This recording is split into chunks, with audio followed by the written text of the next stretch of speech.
Good morning guys, welcome to dream journey vlog. ಹೇಗಿದ್ದೀರಾ ನೀವೆಲ್ಲರೂ? ನಾನು ಚೆನ್ನಾಗಿದ್ದೀನಿ, ನೀವು ಕೂಡ ಚೆನ್ನಾಗಿದ್ದೀರಾ ಅಂತ ಭಾವಿಸ್ತೀನಿ. ಇವತ್ತು ಮಾರ್ನಿಂಗ್ ಸ್ವಲ್ಪ ಬೇಗ ಹೋದದ್ದು, ಒಂದು ಮೇಕ್ ಓವರ್ ಇತ್ತು. ಲಾಸ್ಟ್ ಮೂಮೆಂಟ್ ಬುಕ್ಕಿಂಗ್ ಇತ್ತು, ಅಂದರೆ ಮೊದಲನೇ ದಿನ 10:30ಗೆ ರಾತ್ರಿ ಕಾಲ್ ಬಂದದ್ದು. ಸೊ ಪ್ಲಾನ್ ಇರಲಿಲ್ಲ, ಬೇಗ ಬೇಗ ಹೇಗಾದರೂ ಎದ್ದು ಈಗ ಹೊರಟಿದ್ದೇವೆ ಅವರಿಗೆ ಫೋಟೋ ಶೂಟಿಗೋಸ್ಕರ ಅಂತೆ. ಈಗ ಎಲ್ಲ ಫೋಟೋ ಶೂಟ್ ಇದು ಟ್ರೆಂಡ್ ನಡೀತಾ ಉಂಟಲ್ಲ.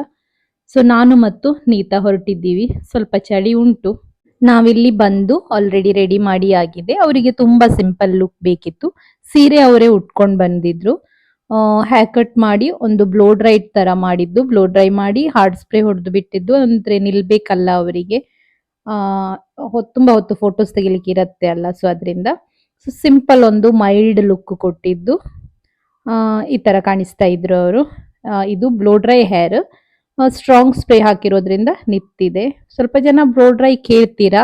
ಬ್ಲೋ ಡ್ರೈ ಒಳ್ಳೇದು, ಲುಕ್ ಚೆನ್ನಾಗಿ ಕಾಣಿಸುತ್ತೆ. ಬಟ್ ಲಾಂಗ್ ಸ್ಟೇ ಈ ಸೈಡ್ ಅಲ್ಲಿ ಸ್ವಲ್ಪ ಕಡಿಮೆ, ಬಿಕಾಸ್ ನಮ್ಮ ಸೈಡ್ ಅಲ್ಲಿ ಎಲ್ಲಾ ಕಡೆ ಶೆಕೆ ಆಗಿರೋದ್ರಿಂದ. ನೆಕ್ಸ್ಟ್ ನಾವಿಲ್ಲಿ ಒಂದು ಟ್ರೆಂಡ್ ಅನ್ನ ಫಾಲೋ ಮಾಡ್ತಾ ಇದ್ವಿ. ಇದರ ವಿಡಿಯೋ ನಾನು ಹಾಕಿಲ್ಲ, ಇವತ್ತು ಹಾಕ್ತೀನಿ. ಸೊ ನಾವ್ ಅನ್ಕೊಂಡಿದ್ವಿ ಇದೆಲ್ಲ ಫೇಕ್ ಅಂತ ಹೇಳಿ, ಆಗೋದು ಡೌಟ್ ಅಂತ. ಸೊ ಟ್ರೈ ಮಾಡ್ತಾ ಇದ್ವಿ ವಿಡಿಯೋಸ್ ಗಳನ್ನ ನೋಡಿ. ಮಾತ್ರ ಅದು ನಿಜ, ನಮಗೆ ವಿಶ್ವಾಸವೇ ಮಾಡ್ಲಿಕ್ಕೆ ಆಗಿಲ್ಲ. ನನಗೆ ಸ್ವಲ್ಪ ಡೌಟ್ ಇತ್ತು ಆಗ್ಬಹುದು ಅಂತ ಹೇಳಿ. ಬಟ್ ತಸ್ಲಿಮನಿಗೆ ಅಂತೂ ವಿಶ್ವಾಸವೇ ಇರ್ಲಿಲ್ಲ ಹಾಗೆಲ್ಲ ಆಗ್ತದೆ ಅಂತ ಹೇಳಿ. ಯಾಕಂದ್ರೆ ನಾವು ಫಸ್ಟ್ ಒಂದು ಸಲ ಟ್ರೈ ಮಾಡಿ ನೋಡಿದ್ವಿ, ನಾವು 3 ಜನ ಇರುವಾಗ. ಆಗ ತಸ್ಲಿಮ ಬಂದಿರ್ಲಿಲ್ಲ. ಬಟ್ ಮತ್ತೆ ಬಂದಾಗ ಇಲ್ಲ, ನೀವು ನಮಗೆ ಸುಮ್ಮನೆ ನನಗೆ ಮಂಗ ಮಾಡೋದು ಅಂತ ಹೇಳ್ತಾ ಇದ್ದ. ಸೊ ಅವಳನ್ನೇ ಫಸ್ಟ್ ಕೂರಿಸಿ ಬಿಟ್ಟಿದ್ದು. ಅವಳಿಗೆ ಮತ್ತೆ ಯುದ್ಧಕ್ಕೆ ರಿಶಲ್ಗೆ ಸರೀತಾಗಿದೆ ಸೌಂಡ್. ನಾನು ವಿಡಿಯೋ ತೆಗಿತಾ ಇದ್ದೆ, ಅಲ್ಲಿ ತನಕ ಕೇಳಿಸ್ತಾ ಇತ್ತು. ಅಷ್ಟು ದೊಡ್ಡ ಸೌಂಡ್ ಕೂಡ ಬರ್ತದೆ ಅಂತ ಅನ್ಕೊಂಡಿಲ್ಲ, ಅಂದ್ರೆ ಸ್ವಲ್ಪ ಚರ್ರ ಅಂತ. ನನ್ನ ಹಸ್ಬೆಂಡಿಗೆ ಒಂದು ಸಲ ಮಾಡ್ಬೇಕು, ಅವರಿಗೀಗ ವಿಶ್ವಾಸ ಇಲ್ಲ. ಸೊ ಟೈಮ್ ಇರುವಾಗ ಅವರಿಗೆ ಒಂದು ಸಲ ಕೂರಿಸಿ ಮಾಡ್ಬೇಕು. ಮಾತ್ರ ಸ್ವಲ್ಪ ಗಟ್ಟಿ ಹೊಡಿಬೇಕಾಗ್ತದೆ. ತಾಕತ್ ತರಿ ಹಾಕಿ ಗಟ್ಟಿ ಹೊಡೆದ್ರೆ ಸರಿಯಾಗಿ ತಾಗತ್ತೆ, ಇಲ್ಲ ಅಂದ್ರೆ ತಾಗಲ್ಲ. ಯಾಕಂದ್ರೆ ನಮ್ದು ಒಂದು ಸಲ ಫ್ಲಾಪ್ ಆಗಿದೆ, ನಮಗೆ ತಾಗಿಲ್ಲ. ಮೇ ಬಿ ಅದು ಸರಿಯಾಗಿ ಹೊಡೆದದ್ದು ಸಾಕಾಗಿಲ್ಲ ಅಂತ ಅನಿಸತ್ತೆ.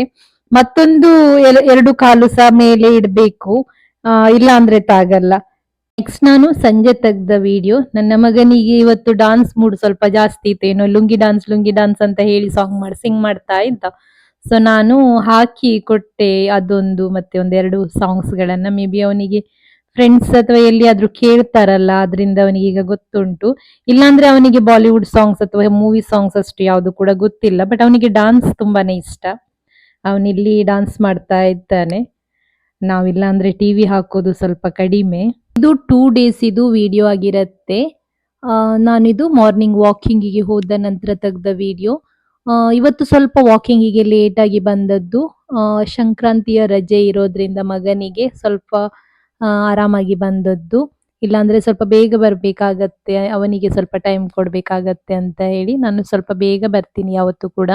ಆಫ್ಟರ್ 1 ಮಂತ್ 1 kg ಆದ್ರೂ ಇಳಿಯತ್ತಾ ಅಂತ ಮಾಡ್ತೀನಿ. ಹಾಗೆ ಒಂದು 15, 14, 12 ರೌಂಡ್ ಎಲ್ಲ. ನೆಕ್ಸ್ಟ್ ನೋಡೋದು ಏನಾಗತ್ತೆ ಅಂತ. ಇವತ್ತು ಸ್ವಲ್ಪ ಟೈಮ್ ಉಂಟಲ್ಲ, ಅವನಿಗೆ ಕೂಡ ಅರ್ಜೆಂಟ್ ಇಲ್ಲ ಅಂತ ಹೇಳಿ ಅವನಿಗೇನಾದ್ರೂ ಸ್ಪೆಷಲ್ ಮಾಡೋಣ ಅಂತ ಅನ್ಕೊಂಡಿದ್ದೀನಿ. ಅವನು ಇಲ್ಲ ಅಂದ್ರೆ ಡೈಲಿ ದೋಸೆ ತಿನ್ನೋದು, ಅವನಿಗೆ ದೋಸೆವೇ ಆಗ್ಬೇಕು.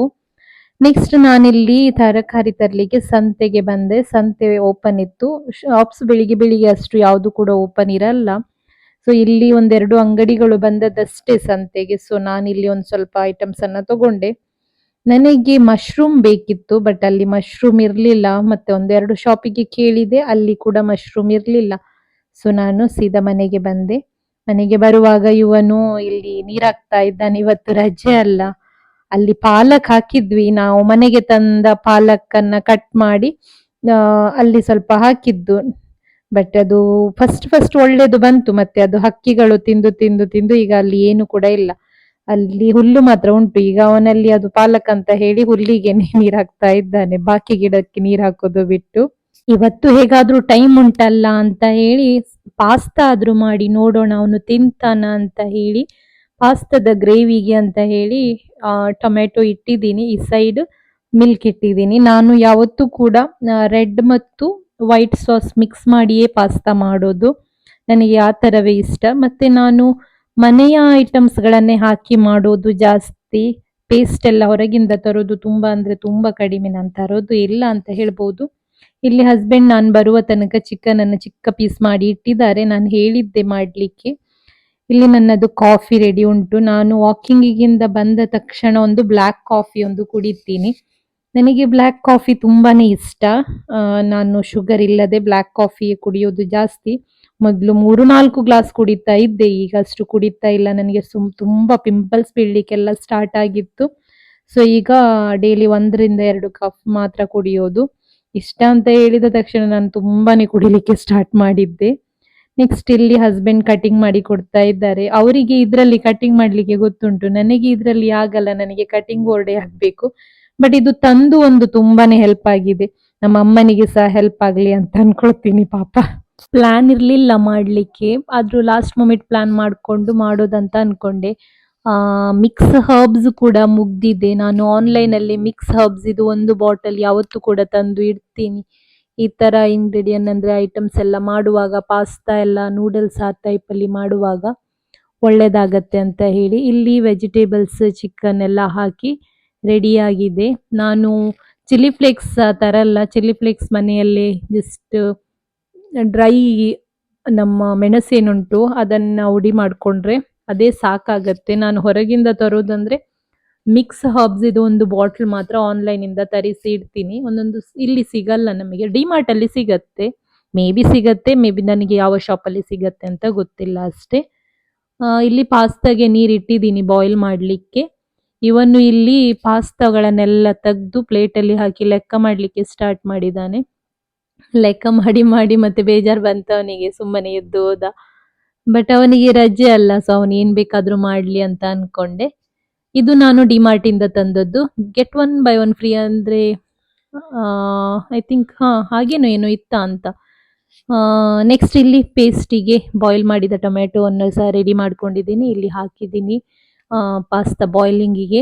ಇಲ್ಲಿ ಈ ತರ ಟೊಮೆಟೊವನ್ನು ಯಾವತ್ತೂ ಕೂಡ ಗ್ರೇವಿಗೆ ರೆಡಿ ಮಾಡ್ಕೊಳ್ಬೇಕಾಗತ್ತೆ, ಇಲ್ಲಾಂದ್ರೆ ಟೊಮೆಟೊದು ಸ್ಮೆಲ್ ಹಾಗೇನೆ ಬಾಕಿಯಾಗಿರುತ್ತೆ. ಒಂಥರ ಪೇಸ್ಟ್ ತರ ಮಾಡ್ಕೊಳ್ಬೇಕು. ಇದ್ರದ್ದು ರೆಸಿಪಿ ಮಿನಿ ಬೇಕಾದ್ರೆ ಕೇಳಿ, ನೆಕ್ಸ್ಟ್ ಮಾಡುವಾಗ ಹೇಳ್ತೀನಿ. ನೆಕ್ಸ್ಟ್ ಇಲ್ಲಿ ನಾನು ಪಾಸ್ತಾನ ತಣ್ಣೀರಲ್ಲಿ ಸರಿಯಾಗಿ ತೊಳೆದು ಇಟ್ಕೊಂಡಿದ್ದೀನಿ. ಯಾವತ್ತೂ ಕೂಡ ಈ ತರ ತೊಳೆದಿಟ್ಕೊಂಡ್ರೆ ಅಂಟಾಗಲ್ಲ. ಫುಲ್ ನೀರಲ್ಲಿ ಟ್ಯಾಪ್ ವಾಟರ್ ಅಲ್ಲಿ ಬಿಡ್ಬೇಕಾಗತ್ತೆ. ನೆಕ್ಸ್ಟ್ ಇಲ್ಲಿ ವೈಟ್ ಸಾಸಿಗೆ ಕೂಡ ರೆಡಿ ಮಾಡ್ಕೊಂಡಿದ್ದೀನಿ. ಫಾಸ್ಟ್ ಮಾಡ್ಕೊಳ್ತಾ ಇದ್ದೀನಿ. ನನಗೆ ಒಂದು 4 ಒಲೆದು ತಗೊಂಡು ಗ್ಯಾಸ್ ಅದೊಂದು ಈಸಿ ಆಗಿದೆ, ಇಲ್ಲಾಂದ್ರೆ ಮೊದಲೇ ತುಂಬಾ ಕಷ್ಟ ಆಗ್ತಾ ಇತ್ತು. ಇಲ್ಲಿ ರೆಡಿ ಆಗಿದೆ ಪಾಸ್ತಾ. ಸ್ವಲ್ಪ ಜಾಸ್ತಿನೇ ಮಾಡಿದ್ದೀನಿ, ಸಲೋನಿಗೂ ಸಹ ತಗೊಂಡು ಹೋಗ್ಲಿಕ್ಕೆ. ಈ ತರ ಏನಾದ್ರೂ ಒಳ್ಳೇದು ಮಾಡಿದ್ರೆ ತಗೊಂಡು ಹೋಗ್ತೀನಿ ನಾನು. ಮಶ್ರೂಮ್ ಸಿಕ್ಕಿಲ್ಲ, ಇಲ್ಲಾಂದ್ರೆ ಮತ್ತೆ ಸ್ವಲ್ಪ ಒಳ್ಳೇದಾಗ್ತಾ ಇತ್ತು. ಮಶ್ರೂಮ್ ಅಂಗಡಿಯಲ್ಲಿ ಸಿಗ್ತಾ ಇತ್ತು. ಅಂಗಡಿ ಅಷ್ಟು ಬೇಗ ಓಪನ್ ಆಗಲ್ಲ ಅಲ್ಲ. ನಾನು ತುಂಬಾ ಬೇಗ ವಾಕಿಂಗಿಗೆ ಹೋಗುದು. ನಂದು 7:30 ಒಳಗೆ ಮುಗ್ದಿರತ್ತೆ. ನಾನು ಡೈರೆಕ್ಟ್ ಬರೋದು ಅದೇ ಟೈಮಲ್ಲಿ. ಮತ್ತೆ ನಾನು ಹೋಗಿ ತರೋದಕ್ಕಿಂತ ಇದ್ದಲ್ಲಿ ಅಡ್ಜಸ್ಟ್ ಮಾಡಿ ಬಿಡೋದು. ಇವನು ತಿಂದಿಲ್ಲ ಮಾತ್ರ, ಸುಮ್ಮನೆ ಡೋಂಗಿ ಮಾಡ್ತಾ ಇರೋದು ವಿಡಿಯೋಗೆ. ಅವನು ತಿಂದಿಲ್ಲ. ಅದೇ ಅವನದು ದೋಸೆ, ಬೇರೆ ಏನು ಬೇಡ ಅವನಿಗೆ. ಚಪಾತಿ ಅದು ಕೂಡ ಲೈಕ್ ಇಲ್ಲ ಅವನಿಗೆ, ದೋಸವೇ ಜಾಸ್ತಿ.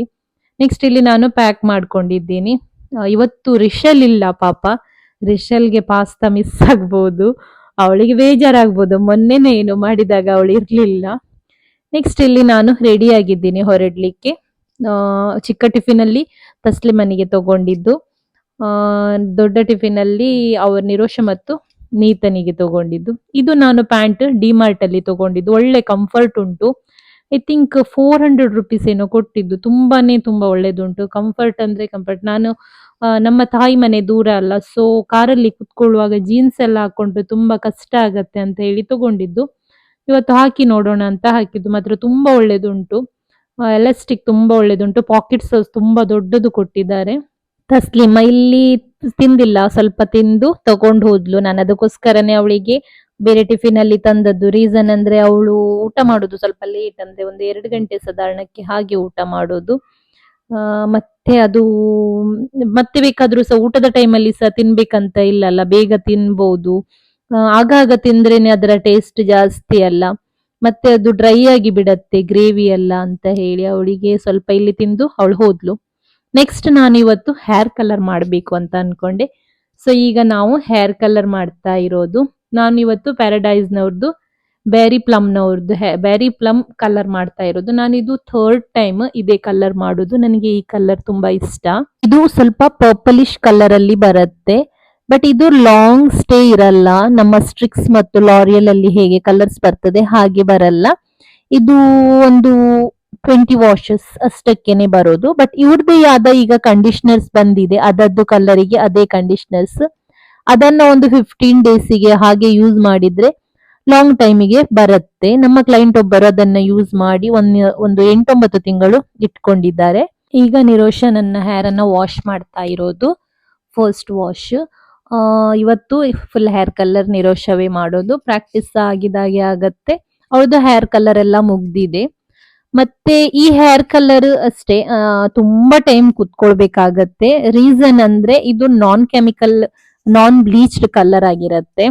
ಸೊ ಅದರಿಂದ ಅನ್ಕೊಡಿ ನಾನು 3.5 ಅವರ್ಸ್ ವೇಟ್ ಮಾಡಿದ್ದೀನಿ. ಸೊ ಅದ್ರ ನಂತರ ಡಾರ್ಕ್ ಕಲರ್ ಬರೋದು. ಮತ್ತೊಂದು ನಾನು ತುಂಬಾ ವರ್ಷದಿಂದ ಹೇರ್ ಕಲರ್ ಅನ್ನ ಮಾಡ್ಕೊಳ್ತೀನಿ. ಸಾಧಾರಣ ಒಂದು 10 ವರ್ಷದ ಮೇಲೇನೆ ಆಯ್ತು. ನನಗೆ ಹೇರ್ ಡ್ಯಾಮೇಜ್ ಪ್ರಾಬ್ಲಮ್ ಏನು ಇಲ್ಲ. ಯಾಕಂದ್ರೆ ಒಂದು ಸ್ವಲ್ಪ ಜನರಿಗೆ ಅನಿಸತ್ತೆ ಈ ತರ ಸ್ಟ್ರಿಕ್ಸ್ ಕಲರ್ಸ್ ಮಾಡ್ಕೊಂಡಿದ್ರೆ ಹೇರ್ ವೈಟ್ ಆಗತ್ತೆ ಆ ತರ. ಇಲ್ಲ, ಹೇರ್ ವೈಟ್ ಆಗಲ್ಲ. ರೀಸನ್ ಅಂದ್ರೆ ನಾವು ಇದನ್ನ ಹೈಲೈಟ್ಸ್ ಕಲರ್ ಏನುಂಟು ಅದು ಸ್ಕಾಲ್ಫಿಗೆ ಟಚ್ ಮಾಡಿರಲ್ಲ, ಜಸ್ಟ್ ಮೇಲೆಗೆ ಮಾತ್ರ ಹಾಕಿರ್ತೀವಿ. ಸ್ವಲ್ಪ ಡ್ರೈ ಆಗತ್ತೆ, ಇಲ್ಲ ಅಂತ ಹೇಳಲ್ಲ. ಬಟ್ ಸರಿಯಾದ ಅಮೌಂಟ್ ಕಂಡೀಷನರ್ ಮತ್ತು ಮಾಸ್ಕ್ ಅನ್ನ ಯೂಸ್ ಮಾಡಿದ್ರೆ ಹೇರ್ ಸಾಫ್ಟ್ ಆಗಿಯೇ ಇರತ್ತೆ. ಇಲ್ಲಿ ನಿರೋಷ ಕ್ರೀಮ್ ಅನ್ನ ಮಿಕ್ಸ್ ಮಾಡ್ತಾ ಇದ್ದಾಳೆ. ನಾವು ಸ್ವಲ್ಪ ಕಡಿಮೆ ಕ್ಲೈಂಟ್ಸ್ ಗಳಿಗೆ ಈ ಕಲರ್ ಅನ್ನ ಯೂಸ್ ಮಾಡೋದು. ಒಂದು ನಮಗೆ ಕಾಸ್ಟ್ಲಿಯಲ್ಲಿ ಬರುತ್ತೆ ಈ ಕ್ರೀಮು. ಇನ್ನೊಂದು ಇಷ್ಟಿಷ್ಟು ಗಂಟೆ ಕ್ಲೈಂಟ್ ಕೂತ್ಕೊಳ್ಳಿಕ್ಕೆ ಕೇಳಲ್ಲ. ಬಟ್ ಅಫ್ಕೋರ್ಸ್ ನೀಡೆಡ್ ಉಂಟು, ಕೂತ್ಕೊಳ್ಳಿಕ್ಕೆ ರೆಡಿ ಇದ್ದೀರಾ ಅಂತ ಹೇಳಿದ್ರೆ ಅಫ್ಕೋರ್ಸ್ ಮಾಡ್ಲಿಕ್ಕೆ ಏನು ಪ್ರಾಬ್ಲಮ್ ಇಲ್ಲ. ಒಂದೊಂದು ಸಲ ಏನಾಗತ್ತೆ ಅಂದ್ರೆ ಈ ತರ ಕಲರ್ ಅನ್ನ ಹಾಕಿ 1 ಗಂಟೆಯಲ್ಲಿಯೇ ವಾಶ್ ಮಾಡಿದ್ದ ಕ್ಲೈಂಟ್ಸ್ ಕೂಡ ಇದ್ದಾರೆ. ಅವರಿಗೆ ಕಲರ್ಸ್ ಕೂಡ ಬೇರೆದು ಬರುತ್ತೆ. ಅದರ ನಂತರ ಅಂದ್ರೆ ತುಂಬಾ ಡಾರ್ಕ್ ಬರಲ್ಲ. ಅದು ಹೋದ ನಂತರ ಅಗೇನ್ ಸೇಮ್ ಬ್ರೌನಿಗೆ ಬಂದು ಕುತ್ಕೊಳ್ಳತ್ತೆ. ಸೊ ಅದಕ್ಕೋಸ್ಕರ ಅಮೌಂಟ್ ಹಾಕ್ತಾ ಇದ್ದೀರಾ ಅಂತ ಹೇಳಿದ್ರೆ ಫ್ರೀ ಮಾಡ್ಕೊಂಡು ಬಂದು ಮತ್ತೆ ಮಾಡ್ಕೊಳ್ಳಿ, ಅದೇ ಒಳ್ಳೇದು. ನೆಕ್ಸ್ಟ್ ಇಲ್ಲಿ ನಾನು ಈ ತರ ಕ್ಯಾಪ್ ಹಾಕಿ ಕೂತ್ಕೊಂಡಿದ್ದೀನಿ. ಯಾಕೆಂದ್ರೆ ನನ್ಗೀಗ ಮನೆಗೆ ಹೋಗ್ಬೇಕು, ಹೆಲ್ಮೆಟ್ ಹಾಕೊಳ್ಬೇಕಲ್ಲ. ಸೊ ಅದಕ್ಕೋಸ್ಕರ ಹಾಕೊಂಡಿದ್ದೀನಿ. ನನ್ನ ಮಗ ಮಡಂತಿಯರಿಗೆ ಹೇರ್ ಕಟಿಂಗಿಗೆ ಬಂದಿದ್ದ. ಸೊ ಅವನು ಕೂಡ ಬಂದಿದ್ದಾನೆ ಈಗ ಮೇಲೆ ಸಲೋನಿಗೆ. ನಾನು ಪ್ಲಾಸ್ಟಿಕ್ ಹಾಕೊಂಡಿದ್ದೀನಿ ಅಂತ ಹೇಳಿ ಅವನು ಕೂಡ ಹಾಕೊಂಡು ಕುತ್ಕೊಂಡಿದ್ದಾನೆ. ಈಗ ಬಂದ್ರೆ ಒಂದು ಉಪದ್ರ ಅಂದ್ರೆ ಇದೇ ತೆಗಿತಾ ಇರೋದು ಎಕ್ಸಸರೀಸ್ ಗಳನ್ನ. ಹೇಳಿದ್ರೆ ಕೇಳಲ್ಲ ತೆಗಿಬೇಡ ಅಂತ ಹೇಳಿ. ಅದಕ್ಕೆ ಈಗ ನೀತಾ ಮತ್ತೆ ನಿರೋಷ ಎಲ್ಲ ತೆಗ್ದ್ರೆ ವಾಪಸ್ ನೀನೇ ಇಡ್ಬೇಕು ಅಂತ ಹೇಳಿ ಕಲಿಸಿದ್ದಾರೆ. ಒಳ್ಳೇದದು, ಅವನೇ ಮಾಡ್ಬೇಕು. ತೆಗಿಲಿಕ್ಕೆ ಮಕ್ಕಳಿಗೆ ಗೊತ್ತುಂಟು, ಇಡ್ಲಿಕ್ಕೆ ಬಾರಿ ಕಷ್ಟ ಆಗೋದು ಅವರಿಗೆ. ನೆಕ್ಸ್ಟ್ ನಾನು ಮನೆಗೆ ಹೋಗಿ ವಾಶ್ ಮಾಡಿ ಬಂದದ್ದು. ಅಂದ್ರೆ ಮತ್ತೆ ಬಂದು ವಾಶ್ ಮಾಡ್ಬೇಕಲ್ಲ ಅಂತ ಹೇಳಿ ಅದರ ಒಂದು ಕಂಡೀಷನರ್ ಬರುತ್ತೆ, ಅದು ಮಾತ್ರ 15 to 20 ಮಿನಿಟ್ಸ್ ನಿಲ್ಬೇಕಾಗತ್ತೆ. ಸೊ ಅದು ಬಂದು ನಾನು ಇಲ್ಲಿ ಹಾಕೊಂಡಿದ್ದು. ನನ್ನ ಹೇರ್ ಕಲರ್ ಈ ತರ ಕಾಣಿಸ್ತಾ ಉಂಟು. ಈಗ ನೋಡಿದಷ್ಟು ಈಸಿ ಆಗ್ಲಿಲ್ಲ ನಮಗೆ. ಅಪ್ಲೈ ಮಾಡುವಾಗ ಒಂದು ಸಾಧಾರಣ ನಾನು 6 to 7 ಟೈಮ್ಸ್ ಎದ್ದಿದ್ದೀನಿ ಕ್ಲೈಂಟ್ಸ್ ಬಂದಿರೋದ್ರಿಂದ. ಅದಕ್ಕೋಸ್ಕರ ನನ್ಗೆ ಏನಾದ್ರು ಮಾಡ್ಕೊಳ್ಳೋದಂದ್ರೆ ಭಾರಿ ಕಷ್ಟ. ಈ ತರ ಕಾಣಿಸ್ತಾ ಉಂಟು. ನಾನು ಇದನ್ನ ಹೊರಗೆ ಬಂದು ತೆಗ್ದ ವಿಡಿಯೋ. ಈ ತರ ಒಂದು ಪರ್ಪಲಿಶ್ ಲುಕ್ ಬರುತ್ತೆ. ಇದು ಬಿಸಿಲಿಗೆ ತುಂಬಾ ಒಳ್ಳೆ ಶೈನ್ ಆಗತ್ತೆ. ನೆಕ್ಸ್ಟ್ ಈವ್ನಿಂಗ್ ನಾನೀಗ ರೆಡಿ ಆಗ್ತಾ ಇದ್ದೀನಿ. ಒಂದು ಫಂಕ್ಷನ್ಗೆ ಹೋಗ್ಲಿಕ್ಕೆ ಉಂಟು. ಮನೆಗೆ ಹೋಗುವ ತನಕ ಲೇಟ್ ಆಗತ್ತೆ ರೆಡಿ ಆಗ್ಲಿಕ್ಕೆ ಅಂತ ಹೇಳಿ ನಾನು ಜಾಸ್ತಿಯಾಗಿ ಅಂದ್ರೆ ತುಂಬಾ ಸಲ ಮನೆಗೆ ಸಹ ಹೋಗಿ ರೆಡಿ ಆಗ್ತೀನಿ. ಇಲ್ಲಿಯೇ ರೆಡಿಯಾಗಿ ಹೇರ್ ಎಲ್ಲ ಕಟ್ಕೊಂಡು ಮನೆಗೆ ಹೋಗಿ ಜಸ್ಟ್ ಡ್ರೆಸ್ ಹಾಕೊಂಡು ಬಿಡೋದು. ನನಗೆ ನೀತಾ ಹೇರ್ ಟೈ ಮಾಡಿ ಕೊಟ್ಟಿದ್ದಾಳೆ. ನನಗೆ ಹೇರ್ ಕ್ಲಿಪ್ಸ್ ಎಲ್ಲ ಸ್ವಲ್ಪ ಜಾಸ್ತಿ ಹಾಕಿದ್ರೆ ತಲೆನೋವು ಬರುತ್ತೆ. ಸೊ ನಾನು ರಬ್ಬರ್ ಬ್ಯಾಂಡ್ಸ್ ಯೂಸ್ ಮಾಡಿ ಆಗುವಂತ ಹೇರ್ ಸ್ಟೈಲ್ಗಳನ್ನೇ ಜಾಸ್ತಿಯಾಗಿ ಮಾಡ್ಕೊಳ್ಳೋದು. ಈಗ ಮನೆಗೆ ಹೋಗಿ ನೋಡ್ಬೇಕು ಯಾವ ಡ್ರೆಸ್ ಹಾಕೊಳ್ಳೋದು ಅಂತ ಹೇಳಿ. ಮತ್ತೆ ಒಂದು ಗ್ರೀನ್ ಕಲರ್ ಡ್ರೆಸ್ ಸಿಕ್ಕಿತು. ಸೊ ಅದನ್ನ ಹಾಕೊಂಡೆ. ಯಾವುದಕ್ಕೆ ಐನಿಂಗ್ ಮಾಡ್ಲಿಕ್ಕೆ ಇರಲ್ಲ ಅಲ್ಲ, ಆ ತರದೇ ಡ್ರೆಸ್ ತಗೊಳ್ಳೋದು ನಾನು ಜಾಸ್ತಿಯಾಗಿ. ಸೀರೆಯಲ್ಲಿ ಮಾತ್ರ ಕಾಟನ್ ತಗೊಳ್ಳೋದು. ಇಲ್ಲ ಅಂತ ಹೇಳಿದ್ರೆ ಅದಕ್ಕೆ ಐನಿಂಗ್ ಮಾಡ್ಲಿಕ್ಕೆ ಬೇರೆ ಟೈಮ್ ಬೇಕಲ್ಲ. ಮತ್ತೆ ಈಗ ನಾವು ಹೊರಟಿದ್ದೀವಿ. ಇವರು ನಮ್ಮ ಅತ್ತಿಗೆ ಹಸ್ಬೆಂಡ್ ಇದು ಅಣ್ಣನ ವೈಫ್. ಅವರು ಕೂಡ ನಮ್ಮ ಜೊತೆಗೆ ಬರ್ತಾ ಇದ್ದಾರೆ. ಈಗ ನಾವು ಹೊರಟಿದ್ದೀವಿ ಫಂಕ್ಷನಿಗೆ ಹೋಗ್ಲಿಕ್ಕೆ. ನಾವು ಮೇಲೆ ಹೋಗಿಯೇ ಕುತ್ಕೊಳ್ಳೋದಂತ ಅನ್ಕೊಂಡ್ವಿ. ಇದೇ ನಮ್ಮ ರೋಡು ಇಲ್ಲಿಂದ ಹೈಟ್ ಅಲ್ಲಿ ಇರೋದ್ರಿಂದ ನನಗೆ ಗಾಡಿ ಎತ್ತಲಿಕ್ಕೆ ಇಲ್ಲಿಂದವೇ ಕಷ್ಟ ಆಗೋದು. ಸ್ಟಾರ್ಟಿಂಗ್ ಅಲ್ಲಿಯೇ ಪ್ರಾಬ್ಲಮ್ ಆಗಿರೋದ್ರಿಂದ ನೋಡಿದ್ದಷ್ಟು ಕ್ಯಾಮ್ರಾದಲ್ಲಿದ್ದಕ್ಕಿಂತನೂ ತುಂಬಾ ಹೈಟ್ ಉಂಟದು. ಇಲ್ಲಿ ಈಗ ನಾವು ಹೊರಟಿದ್ದೀವಿ ಫಂಕ್ಷನಿಗೆ. ಸ್ವಲ್ಪ ಕತ್ತಲೆ ಆಗಿದೆ. ಈಗ ಬೇಗ ಕತ್ತಲೆ ಆಗ್ತಾ ಉಂಟು. ಈ ಸೀಸನ್ ಅಲ್ಲಿ ಬೇಗ ಕತ್ತಲೆ ಆಗತ್ತೆ ಅಲ್ಲ ಈಗ. ಪ್ಲಾನ್ ಇರ್ಲಿಲ್ಲ ಹೋಗ್ತೀನಿ ಅಂತ ಹೇಳಿ, ಡೌಟ್ ಅಲ್ಲಿಯೇ ಇದ್ದೆ. ಫ್ರೀ ಆಯ್ತು ಸೊ ಹೊರಟೆ. ಈಗ ಇಲ್ಲಿ ನಾವು ಫಂಕ್ಷನ್ಗೆ ಬಂದು ರೀಚ್ ಆಗಿದ್ದೀವಿ. ಇಲ್ಲಿ ಫಂಕ್ಷನ್ ಸ್ಟಾರ್ಟ್ ಆಗಿದೆ. ತುಂಬಾನೇ ಒಳ್ಳೇದಾಗಿತ್ತು ಇವ್ರದ್ದು ಫಂಕ್ಷನ್. ಗ್ರೌಂಡ್ ಓಪನ್ ಗ್ರೌಂಡ್ ಅಲ್ಲಿಯೇ ಇತ್ತು. ಇವ್ರದ್ದು ಫ್ಯಾಮಿಲಿ ಈಗ ವಜೆ ತಗೊಂಡು ಹೋಗ್ತಾ ಇದ್ದಾರೆ. ಅಂದ್ರೆ ಐಟಮ್ಸ್ ಅನ್ನ ತಗೊಂಡು ಹೋಗ್ತಾ ಇದ್ದಾರೆ ಡಾನ್ಸ್ ಮಾಡ್ತಾ. ಫಂಕ್ಷನ್ ಸ್ಟಾರ್ಟ್ ಆಗಿದೆ. ಈ ಫಂಕ್ಷನಿಗೆ ಬಾಯ್ ಸೈಡ್ ಇಂದ ರೆಮೋನ್ ಡಾನ್ಸರ್ ಏನಿದ್ದಾರೆ, ಮೊನ್ನೆ ಭರತನಾಟ್ಯಮದಲ್ಲಿ ವರ್ಲ್ಡ್ ರೆಕಾರ್ಡ್ ಏನು ಮಾಡಿದ್ರು, ಅವರು ಕೂಡ ಬಂದಿದ್ರು. ಐ ಥಿಂಕ್ ಅವ್ರ ಕಸಿನ್ ಏನೋ ಆಗತ್ತೆ. ಖುಷಿ ಆಯ್ತು. ಅಷ್ಟು ಚಿಕ್ಕ ವಯಸ್ಸಿನಲ್ಲಿಯೇ ಸಾಧನೆ ಮಾಡಿರೋದು ತುಂಬಾನೇ ಗ್ರೇಟ್. ಈಗಿನ ಮಕ್ಕಳು ಕಲೀಲಿಕ್ಕೆ ತುಂಬಾನೇ ಉಂಟು ಅವರಿಂದ. ನೆಕ್ಸ್ಟ್ ಇಲ್ಲಿ ನನ್ನ ಮಗ ಆಟ ಆಡ್ತಾ ಇದ್ದಾನೆ ಅವನ ಕಸಿನ್ ಜೊತೆಗೆ. ಅವನ ಕಸಿನ್ ಜೀತು ಏನಿದ್ದಾನೆ ಅವನಿಗೆ ಡೈಲಿ ಸಿಗ್ತಾರೆ. ಹಾಗಂತ ಅಶ್ವಿಲ್ ಅವನಿಗೆ ತುಂಬಾ ಕಡಿಮೆ ಸಿಗೋದು. ಆದ್ರೆ ಅವನಿಗೆ ಅಶ್ವಿಲ್ ಅಂದ್ರೆ ತುಂಬಾನೇ ಪ್ರೀತಿ, ಯಾಕೆ ಗೊತ್ತಿಲ್ಲ. ಕಸಿನ್ಸ್ ಅಲ್ಲಿ ಅವನು ಸ್ವಲ್ಪ ಅಶ್ವಿಲ್ ಮೇಲೆ ತುಂಬಾ ಜಾಸ್ತಿ ಪ್ರೀತಿ ತೋರಿಸೋದು. ನೆಕ್ಸ್ಟ್ ಇಲ್ಲಿ ಜ್ಯೂಸಸ್ ಎಲ್ಲ ಕೊಟ್ಟಿದ್ರು, ಅದನ್ನ ತಿಂತಾ ಇದ್ದಾನೆ. ಲಾಲಿಪಾಪ್ ಇತ್ತು, ತನ್ನದು ನನ್ನದು ಮತ್ತೆ ಹಸ್ಬೆಂಡ್ ಇದು ಎಲ್ಲರದು ಚಿಕನ್ ಲಾಲಿಪಾಪ್ ಅನ್ನ ಅವನು ಹಾಕೊಂಡು ತಿಂದದ್ದು. ಮಕ್ಕಳಿಗೆ ಹಾಗೆ ಅಲ್ಲ, ಊಟ ಬೇಡ ಆ ತರದ್ದೇ ಬೇಕು. ನೆಕ್ಸ್ಟ್ ಇಲ್ಲಿ ನಮ್ಮದು ಊಟ ಎಲ್ಲ ಆಗಿದೆ. ಈಗ ಹೊರಟಿದ್ದೀವಿ ಮನೆಗೆ ಅಂತ ಹೇಳಿ. ಸೊ ಗೈಸ್, ನೀವು ನೋಡಿದ್ರಿ ನಾವು ಏನೆಲ್ಲ ಮಾಡಿದ್ವಿ ಅಂತ ಹೇಳಿ ಫುಲ್ ಡೇ ಅಲ್ಲಿ. ಈ ವಿಡಿಯೋ ನಿಮಗೆ ಇಷ್ಟ ಆಗಿದೆ ಅಂತ ಅನ್ಕೊಳ್ತೀನಿ ನಾನು. ಇಷ್ಟ ಆದಲ್ಲಿ ಲೈಕ್ ಮಾಡಿ, ಶೇರ್ ಮಾಡಿ, ಕಮೆಂಟ್ ಮಾಡಿ, ಹಾಗೆ ಸಬ್ಸ್ಕ್ರೈಬ್ ಮಾಡಿ.